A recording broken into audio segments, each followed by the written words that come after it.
alam mo, kapag bumalik ako sa mga laalang pagkabata ko sa probinsya, parang kahapon lang ang lahat.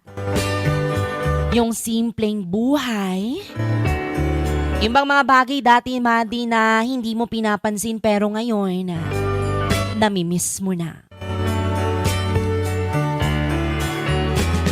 Madi, tuwing umaga, gigising ka sa tilaok ng manok at hindi sa alarm clock. Tapos paglabas pa ng bahay mo ay mararamdaman mo agad ang labig ng simoy ng hangin at amoy na amoy mo ang halimuyak ng mga bulaklak at damo na basa dahil sa hamog. Yung tipong hindi mo na kailangan magmadali. Dati, yung bang walang cellphone na hawak-hawakan, kundi pamalo lang ni nanay kapag late ka ng gumising.